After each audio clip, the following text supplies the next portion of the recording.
이해찬 당대표의 속개 선언으로 더불어민주당 제249차 최고위원회의를 속개하겠습니다. 예, 249차 최고위원을 속회하겠습니다. 이해찬 당대표의 발언이 있겠습니다. 예, 오늘이 5월 29일 왼쪽으로 둘러봐도 다 당선자시고 오른쪽으로 둘러봐도 다 당선자신데 저만 아닌 것 같습니다. 예, 제 오늘 국회의원으로서는 마지막 임기가 되는 날짜입니다. 지난 수일간 집단 감염으로 확진자 수가 늘고 있습니다. 거의 한 자릿수로 줄어드는가 싶더니 추가로 새로운 일이 발생을 했습니다. 이런 일이 없도록 최선을 다해야 하겠지만 감염병의 속성상 치료제와 백신이 나올 때까지 크고 작은 감염 파동이 반복될 가능성이 상존해 있습니다. 그렇다고 그때마다 국민의 사회생활과 경제활동, 교육을 강력하게 중단시키는 것은 가능하지도 않고 바람직하지도 않습니다. 중요한 것은 신속한 감염관리와 충분한 치료 능력입니다. 지금 우리는 신속하고 투명하게 대응할 정부, 헌신적인 의료진과 의료 역량, 그리고 무엇보다도 공동체와 자신을 위해 방역 수칙을 지켜주시는 건전한 시민들이 있습니다. 우리는 코로나 감염을 충분히 관리할 수 있습니다. 당정은 다시 긴장을 다잡고 밀집 사업장, 고위험 시설에 대해 더욱 강력한 방역 지침과 관리 감독 시스템을 구축을 해야 하겠습니다. 지자체에서도 현장 점검에 힘써 주시기 바라며 기업과 다중시설은 책임 의식을 갖고 방역 지침을 준수해 주시기 바랍니다. 코로나를 이기는 힘은 비난이 아니라 서로에 대한 이해와 연대입니다. 국민 여러분께서도 함께 힘을 합쳐 상호 방역에 힘써 주시기 바랍니다. 특히 어제 오늘부터 초등학생들이 등교를 시작하는데 어머니들의 걱정이 누구보다도 아주 매우 큽니다. 그래서 수업도 굉장히 단축을 하고 있고 2부제를 수업한다거나 격일제로 한다거나 다양한 방식으로 이제 교육 당국이 하고 있는데 역시 무엇보다 중요한 것은 시민들의 방역에 관한 공동체 의식이 제일 중요하다고 생각을 합니다. 당에서도 각별하게 그 점에 유념을 해야 될 것 같습니다. 긴급재난지원금이 어제까지 97%의 가구에 지급됐습니다. 지급 2주 만에 사회 곳곳에서 소비 심리 회복 효과가 나타나고 있습니다. 더러 비판적인 견해도 없는 건 아닙니다만 대체적으로 보면 우리가 예상했던 것보다 훨씬 빠르게 시장의 경제 활성화를 가져오는데 큰 도움이 되고 있는 것 같습니다. 지난 3월부터 연속해서 크게 떨어졌던 소비자 심리 지수가 5월 들어서는 회복세로 접어들었습니다. 긴급재난지원금 지급으로 지역 상권과 소상공인의 사정이 나아졌다는 뉴스가 많이 있습니다. 세계 경제가 예상보다 악화되고 있는 현실에서 내수 모멘텀을 지켜내는 것이 매우 중요합니다. 당정은 한국판 뉴딜과 3차 추경을 준비해서 곧 국회에 상정할 예정입니다. 내수 진작과 경제 위기 극복을 위해 가능한 모든 기관이 협력하고 수단을 동원하도록 노력을 하겠습니다. 특히 세계 경제 전체가 교역이 악화되고 있기 때문에 국내 내수를 진작시키는 것이 예전보다 상대적으로 훨씬 더 중요해졌습니다. 그런 점에서 3차 추경과 내년 예산 심의할 적에 각 위원회에서 내수하고 연결되는 효과 분석 이런 부분에 대해서 각별하게 관심을 가지고 임해야 될 것 같습니다. 코로나 국난 속에 내일부터 21대 국회가 개시가 됩니다. 21대 국회는 코로나 국난 극복과 포스트 코로나 대비라는 시급한 과제를 안고 시작을 합니다. 지각국회, 늦장 개원이 허용돼선 결코 안 되겠습니다. 국회법에 따른 정시 개원으로 일하는 국회라는 것이 이제 아주 입에 뵐 정도로 이제 모든 의원들한테 각인이 되어야 하겠습니다. 일하는 국회에 시동을 걸어야 합니다. 5일까지 의장당 선출을 마치고 8일까지 상임위원장 선출을 마쳐야 비로 추경을 바로 처리할 수가 있고 코로나 국난 극복을 시작할 수가 있습니다. 일하는 국회는 국민께 드린 약속이며 21대 총선에서 나타난 국민의 명령입니다. 민주당은 일하는 국회를 최우선으로 하고 관행을 핑계로 일하는 국회의 발목을 잡는 일은 결코 허용해서는 안 될 것입니다. 20대 국회까지 잘못된 관행을 가지고 21대까지 연장시키려고 하는 행위는 우리 당으로서는 절대로 허용하지 않겠다는 것을 다시 한번 강조해서 말씀을 드립니다. 미래통합당에게 간곡하게 말씀을 드립니다. 21대 국회 최고의 협치와 상생은 법정 시한 내에 개원과 일하는 국회입니다. 다시 한번 민주통합당이 변화된 정치 상황이라는 것을 인식하시기 바랍니다. 요즘에도 여기 언론이라든가 나와서 발언하시는 거 보면은 아직도 20대 국회의 미몽에서 벗어나지 못한 분들이 많이 계신데 그렇게 하시지 말고 새로운 국회는 정말로 변화된 국회입니다. 그리고 여러 가지 상황상 굉장히 엄정한 국회입니다. 그런 상황에 맞게끔 일하는 국회를 함께 해주시길 다시 한번 간곡하게 호소를 드립니다. 이상입니다. 김태년 원내대표의 발언이 있겠습니다. 대통령과 여야 원내대표 회동이 있었습니다. 허심탄회한 대화로 서로의 간극을 좁히는 아주 의미 있는 자리였습니다. 야당은 국정 운영의 동반자입니다. 형식에 구애받지 말고 자주 만나자는 대통령의 말씀처럼 앞으로 여야정이 더 자주 만날 수 있기를 희망합니다. 국회에서도 상생과 협력의 정치를 실현하기 위해 야당과 더욱 적극적으로 소통하겠습니다. 내일부터 21대 국회 임기가 시작됩니다. 국회법에 정해진 대로 국회의 문을 열어야 합니다. 국회법은 임기 시작 후 7일째 되는 날에 첫 본회의를 열고 국회의장단을 선출하도록 규정되어 있습니다. 상임위원장은 첫 본회의 이후 3일 이내에 선출해야 합니다. 국회법에 정해진 대로 6월 5일에 국회의장단을 뽑고 6월 8일까지 상임위원장도 뽑아야 합니다. 21대 국회는 시작부터 과거의 잘못된 관행과는 단절해야 합니다. 국회법을 지키는 새로운 전통을 만들어야 합니다. 반드시 만들어야 합니다. 미래통합당은 당선인 워크숍에서 과거와의 결별을 선언했습니다. 김종인 비대위원장 역시 연일 파격적 변화를 강조하고 있습니다. 미래통합당의 변화는 새로운 국회를 만드는 것으로 이어져야 합니다. 국민께서 원하는 변화는 일하는 국회, 법을 지키는 국회입니다. 국회를 정시에 개원하는 것보다 더 확실한 변화는 없습니다. 정시 개원으로 새로운 국회를 시작할 수 있도록 미래통합당의 협조를 바랍니다. 위기 극복을 위한 선제적 재정 투입이 절실합니다. 한국은행이 2달 만에 기준금리를 0.75%에서 0.5%로 인하했습니다. 0.5%로 인하했습니다.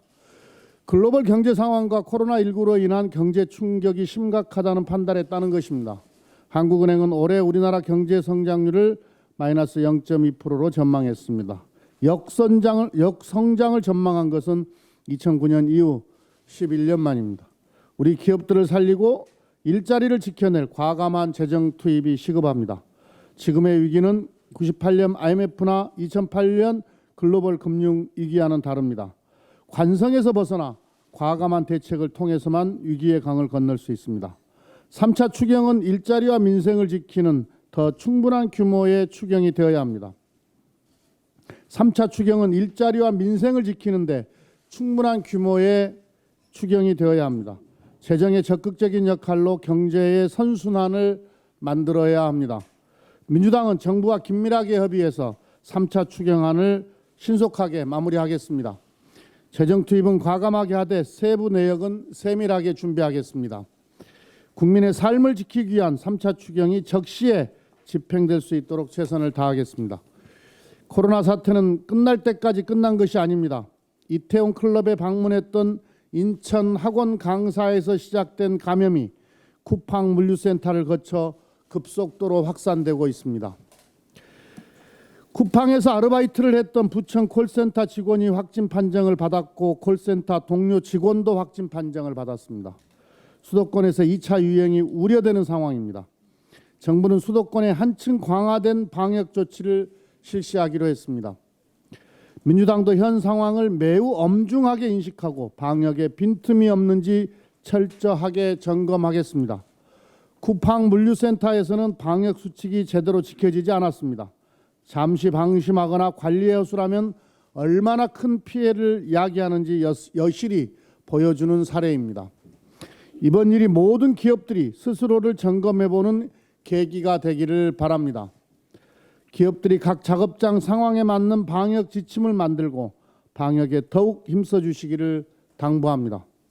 정부는 물류창고 등 집단 감염 발생 우려가 있는 산업 현장에 대한 점검을 실시하기를 바랍니다. 아울러 코로나19 대응을 위해 정부 조직법을 신속하게 개정해야 합니다. 질본을 청으로 승격하고 지역본부를 만들어 지역 단위에서 보다 체계적이고 세밀한 관리를 해야 합니다. 21대 국회가 시작되면 우선 과제로 추진하겠습니다.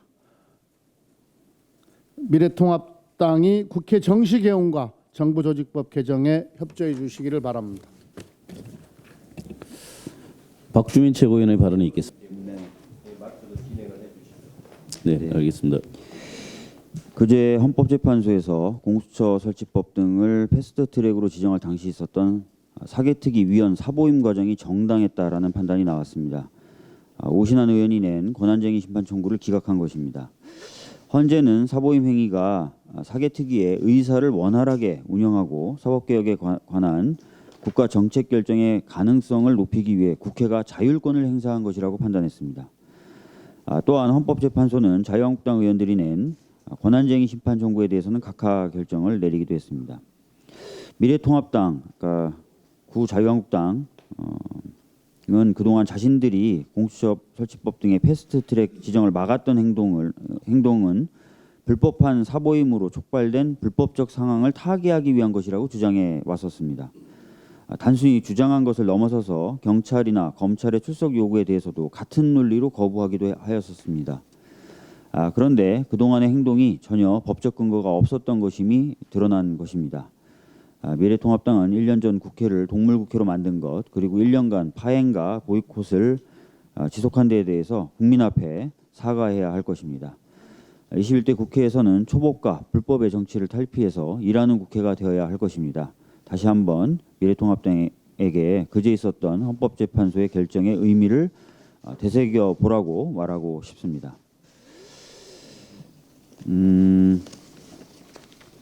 올해 2월이었습니다. 윤석열 검찰총장이 검사 전입식에서 수사는 재판의 준비다.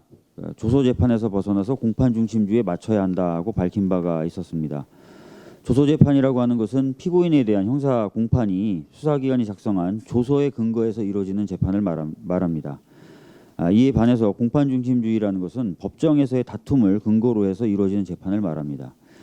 우리나라가 검찰 조서에 증거력을 높게 부여하기 시작한 이유는 일제강점기의 판사들이 우리나라 말, 즉 조선말을 알지 못하는 일본인이었기 때문이었습니다. 정작 일본은 최고재판소격인 대심원에서 1982년에 현행범이 아닌 피의자에 대한 조서는 증거 능력이 없다라는 판결을 한 바 있습니다. 한명숙 전 총리에 대한 정치자금법 위반 사건에서 유죄의 주요 증거는 한만호의 검찰 조서였습니다. 그리고 한만호가 검찰에서 출정받은 횟수, 피고인에 대한 유죄 취지의 진술을 시작한 경위, 한만호가 법정에서 선서하고 한 증언의 내용 및 보강 증거로 지적된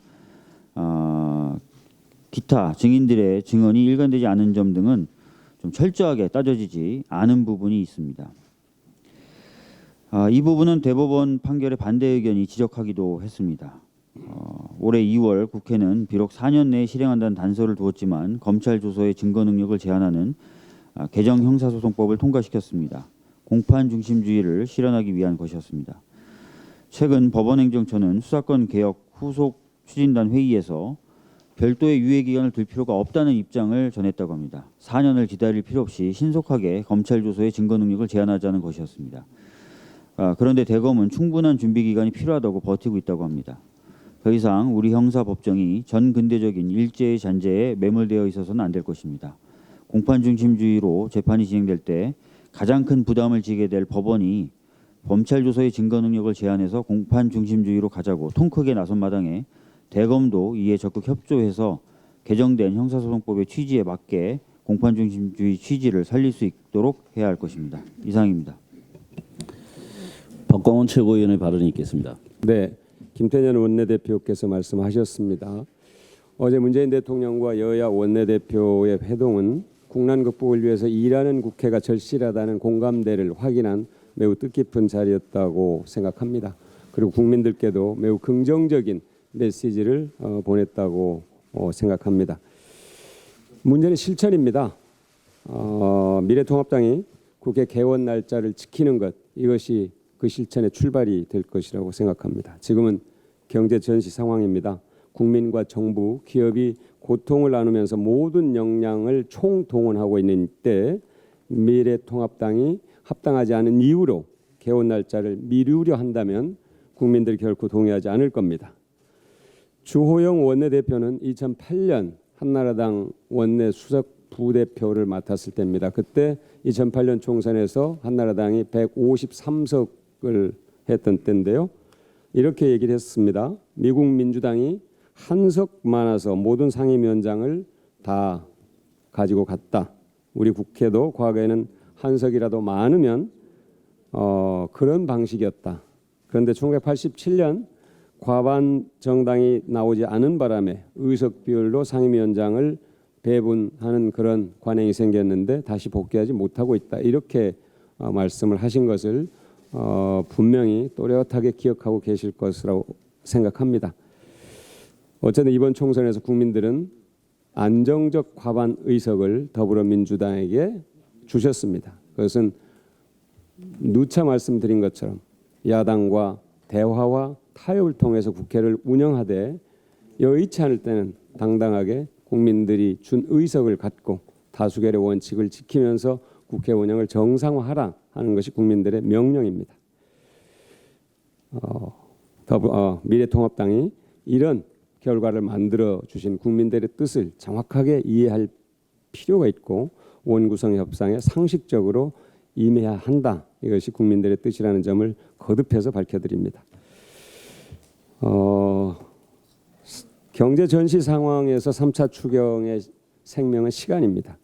5월 소비자 동향을 살펴보면 정부의 긴급 재난지원금과 같은 부양 정책과 사회 안전망 강화 정책이 국민 경제에 긍정적으로 작용했다는 것을 확인할 수 있습니다. 5월 들어 대부분의 소득계층에서 생활 형편 전망, 가계 수입 전망, 소비 지출 전망이 반등했습니다. 특히 월 소득 100만 원 미만 취약계층에서 모든 전망 지수가 크게 올랐고 400만 원 미만의 중산층에서도 효과가 나타나는 것으로 보입니다. 중요한 건 역시 신속한 재정 집행이 취약계층에게 데스밸리를 건널 수 있는 최소한의 안전망을 제공한다는 것입니다. 따라서 과감한 3차 추경안을 신속하게 통과시키는 것, 이것이 국회의 책무가 될 것입니다. 국회 개원 날짜를 지키지 못해서 추경이 늦어진다면 고통받는 취약계층들은 데스밸리를 건너지 못하는 정말로 심각한 상황이 발생할 수도 있습니다. 미래통합당이 꼭 인식해야 될 부분입니다. 이상입니다. 오늘 20대 국회가 종료되고 내일이면 21대 국회 임기가 시작됩니다.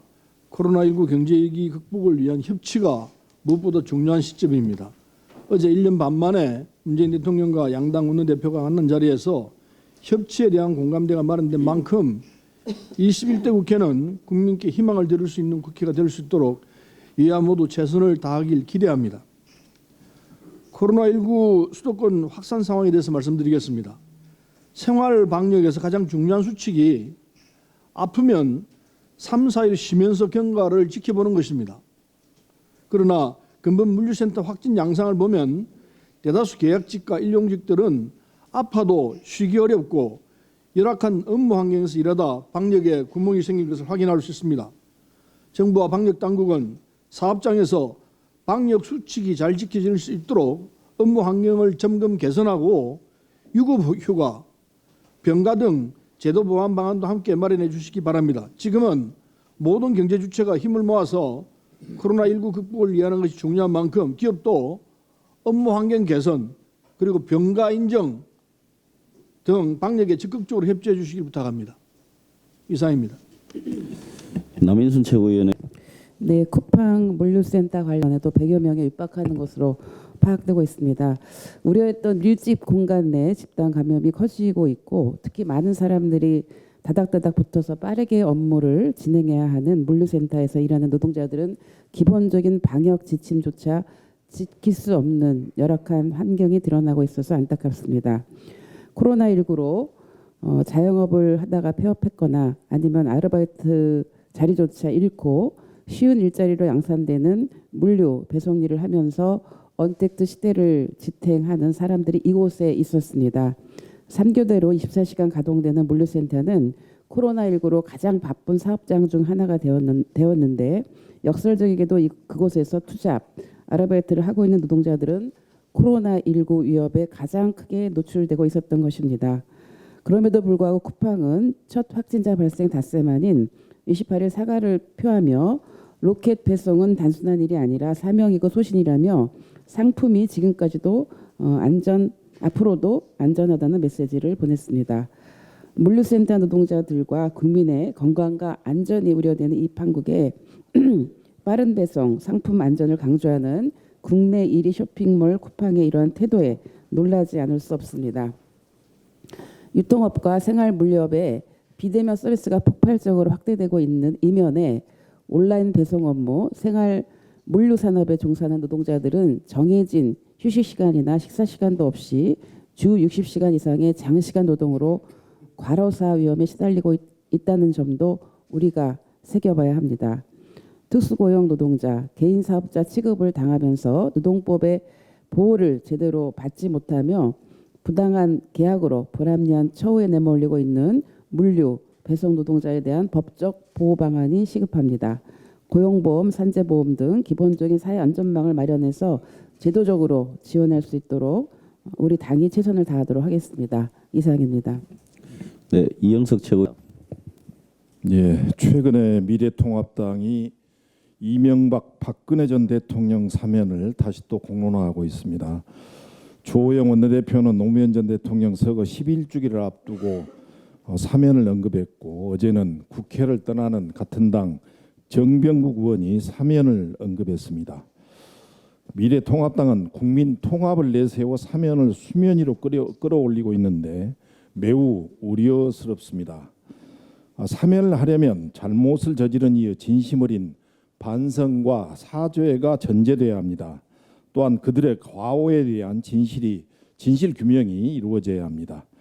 그리고 사법 절차도 완결돼야 합니다. 그러나 이 모든 게 하나도 이루어지지 않고 있습니다.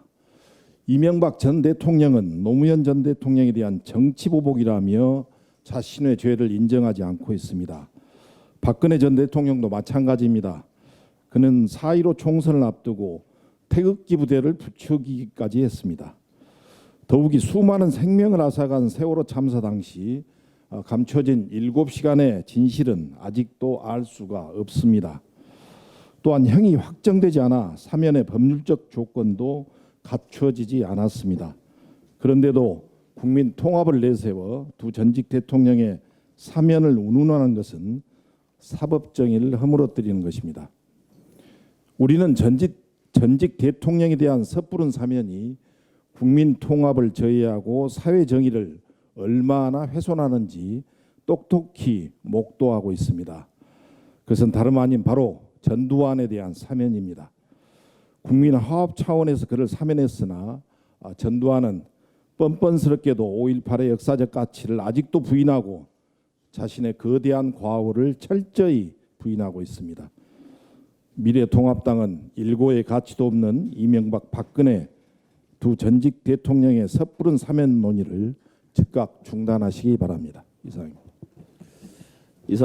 이상 모두 발언을 마치고 회의를 비공개로 전환하겠습니다. 있기 때문에 다른 특별한 의견이 없으시면 최고위를 마치고 장로회를 준비하도록 하겠습니다. 최고위를 마치도록 하겠습니다.